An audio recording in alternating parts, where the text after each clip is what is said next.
come this close to such a magnificent creature, and it's easy to understand why the world has been trying so desperately to save the African elephant. For those of us who don't live here in Africa, the answer's always been clear. To save the elephant, we've had to ban the ivory trade. It's been a neat, simple and morally sound solution. Unfortunately, it might not have worked everywhere. In fact, in Zimbabwe, the common view is that rather than helping to save the elephant, the ivory ban may be leading to its destruction. One thing we're absolutely certain about is that any form of ban on wildlife products doesn't contribute positively to anything to do with conservation.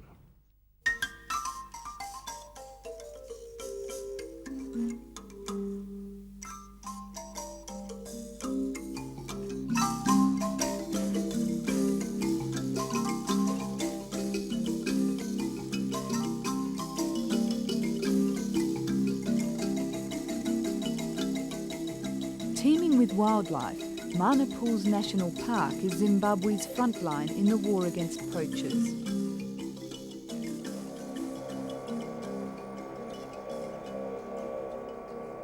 Only the Zambezi River separates the elephants here from the mountains of Zambia, a popular hideout for ivory hunters.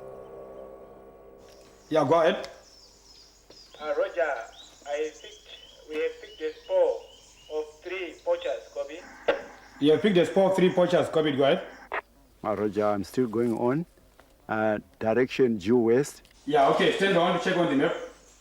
Zimbabwe's anti-poaching record is one of Africa's finest, in terms of men on the ground, ivory seized and poachers killed, 150 since 1984. Copied.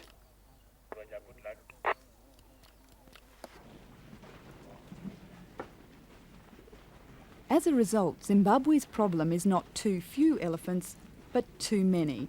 Numbers have grown from 5,000 at the turn of the century to 77,000. 32,000 more elephants than Zimbabwe estimates it can comfortably sustain. In Kenya, however, it's a different story.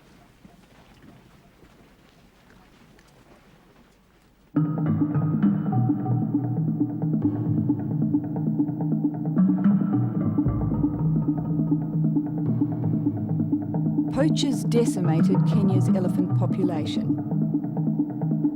On average, 30 elephants died each day between 1973 and 1989. Most were killed for their ivory.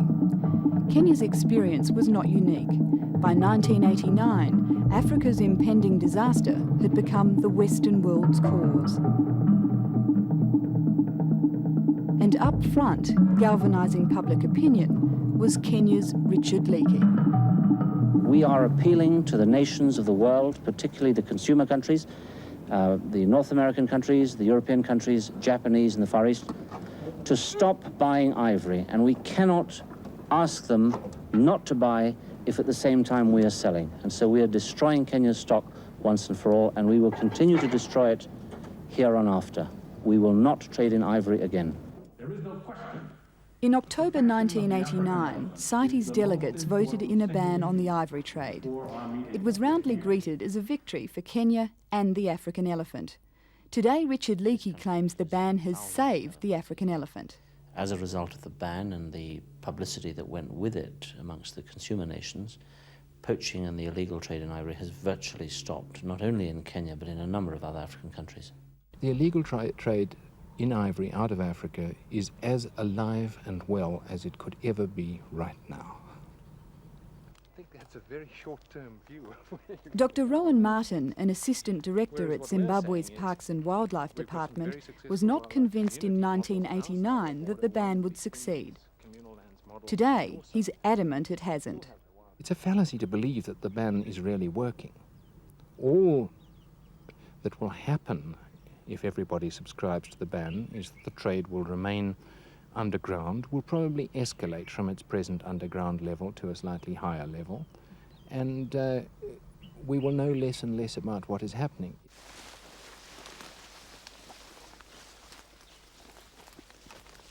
Julius Chinerendi leads one of Manapul's 13 anti-poaching units. A former army commander, he runs his patrols as if they were a military operation. And that means shooting to kill. Despite the ivory ban and the harsh penalties, Julius says business is booming. Barely a week passes without his team spotting evidence of poachers. And at least 3 times during the past 2 years, Julius has come face to face with the enemy. First of all, I heard the shots, drew my, eastern side of Nyagasikana. Then immediately I took action from there and there. I went there with at least 4 chaps, including myself. And then we just took the bearing where I heard the shots. And then after a K, then I heard them calling each other. And then we freeze to listen for their movement. Then immediately myself, I was standing behind Mpani tree, and I saw that hunter passing through us. Then immediately I opened fire to him, and I gunned him down. As I see it, the ban on the ivory trade was very significant as regards the poaching. I think it was effected in about October '89, and by the beginning of 1990, we saw an escalation of the elephant poaching. By the end of year 1990, we had lost more elephants than we had lost in the previous 7 years, from 1984 to '89. To Crispin Jacopo, the reason was obvious. The ban pushed the ivory trade underground and prices on the black market rocketed. An increasing number of poachers were willing to take their chances against squads such as his. But an effective anti-poaching effort requires big dollars.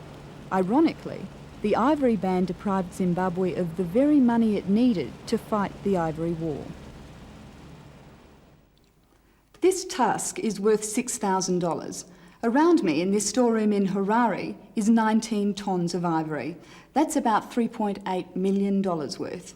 Money which Zimbabwe says could be used for elephant conservation.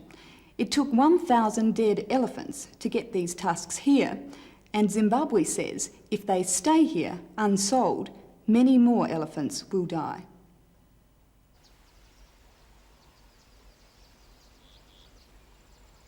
The ban caused another problem for Zimbabwe. Unlike other African countries which were losing elephants before the ban, Zimbabwe's herds were growing, thanks to its anti-poaching teams. To deal with these increasing numbers, Zimbabwe conducted regular culls, expensive operations which were financed by the sale of ivory on the lucrative world market. With the ban, the money ran dry and culling virtually stopped. Elephant numbers grew, and now Zimbabwe needs to find more room for them.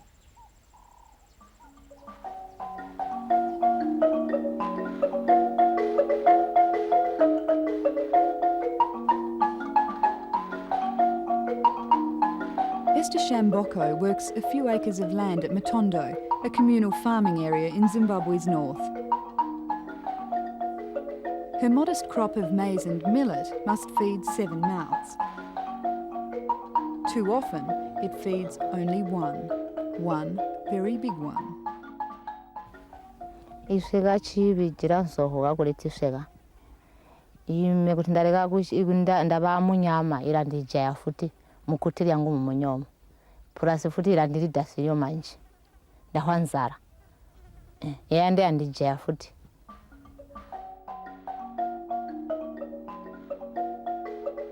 Zimbabwe says if the ivory ban were lifted, money from the sale of culled ivory could be used to convince people like Esther to risk sharing their land with the elephant. The benefits of a trade in ivory are, firstly, the state agencies have the necessary money to put back into maintenance of state-protected areas. Secondly, the rural communities are deriving income from the animal, and that is an enhancement to their conservation. Well, yes, but you know, that's rather like saying that if you allowed people to sell narcotics, they could make a lot of money in Central America or in Thailand. I mean, yes, of course. Our concern is not the use of ivory. Our concern is that the opening of the ivory trade again now would undoubtedly lead to the reopening of the illegal killing of elephant. That nobody wants.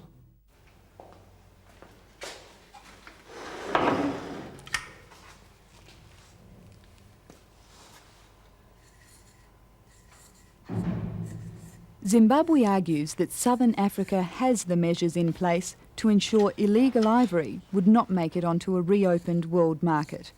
All ivory would be registered before being sold only to authorised dealers.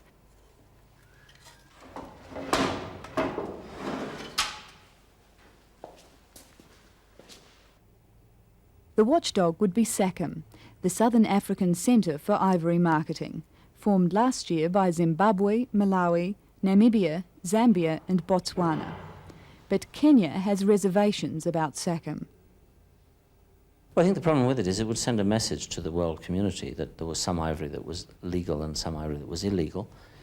Immediately, the trade would open across Africa because everybody knows that African customs authorities and African borders are not impenetrable. And I think we would simply sound the death knell for elephants across Africa. And I don't believe that's the right thing to do at this time.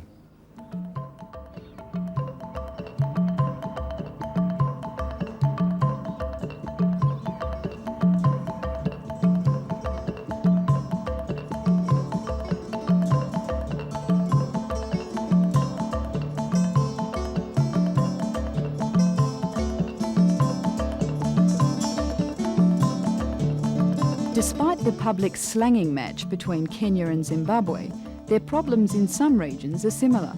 So similar, in fact, that several years down the track, Kenya may find itself having to make the same decisions as Zimbabwe.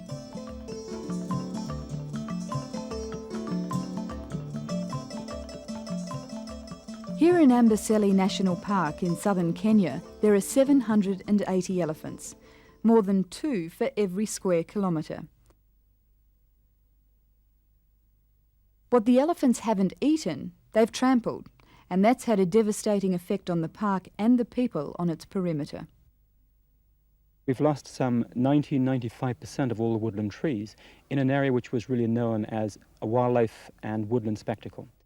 But over the years, that scene which you see there has been literally trashed. The trees have been taken. Dr. David Weston has been studying the plant and animal life in Amboseli since 1967, and he's seen a total change in the park's landscape. We have lost certain species like bushbuck and lesser kudu, which were found only in the woodlands. Other species like giraffe have declined from 200 to less than 20.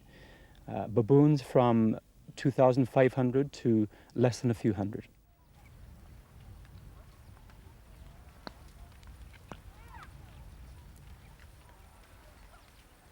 The elephant has also come into conflict with the Maasai, who live and farm on the park's edge. As in Zimbabwe, the solution to the overcrowding has been to give the elephant an economic value, so it's allowed to move out of the national park onto Maasai land. In Kenya, that value comes not from dead elephants and their ivory, but from those very much alive. Look at that one doing pee-pee. Like a pig? Like a pig. The Maasai now receive 25% of the gate takings at Amboseli. This year, that will amount to $300,000 US. There are a whole family of elephants.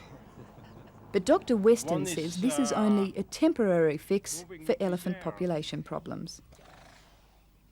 I think we're simply buying time to look for other solutions, whether it is selective control of elephant numbers through fertility control or culling or whatever. We're simply buying time for the time being. David Weston says that culling in Kenya is inevitable. So is it likely, a few years down the track, that you will be facing the same sorts of decisions Zimbabwe is now facing? It's a possibility. I don't think it's inevitable. I think in the absence of an alternative, it is inevitable. But we are exploring that alternative. I think fertility regulation of elephant herds through DART-induced drugs is a perfectly viable possibility.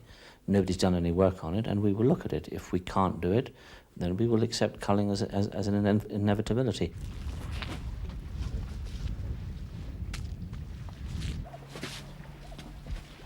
It's clear that no matter which route Kenya or Zimbabwe follows, getting the balance right between humans and elephants is a delicate business. Zimbabwe has decided that the best way to achieve that balance and save the elephant is to sell its ivory. We're not cowboys. We're not likely to run around throwing tusks at every shady dealer who comes in our direction. We've already stated the manner in which we choose to trade. It would be as perfectly controlled as any trade could be, and we'd be absolutely certain that it would not contribute to the downward trend of elephant in any other part of Africa. Dr. Martin was in the Wildlife Department of Zimbabwe at a time when illegal exports of ivory reached an all-time high. Dr. Martin was in Zimbabwe at a time when they lost some 900 elephant in one of the national parks, Gonera Zoo, and Dr. Martin was the official at the CITES meeting who said Zimbabwe hadn't lost any elephants. Now, if Dr. Martin, knowing that they had lost 900 elephants, was able to say they had lost no elephants, why should I believe him today more than I believed him then? Despite such scathing attacks, Dr. Leakey acknowledges Kenya may be forced down the same path. I think it would be premature to lift the ivory ban now because I don't think we've got the controls in place to prevent the ivory trade getting out of control. The minute we are satisfied that the controls are in place, both on the demand and the supply side, we would have no objections.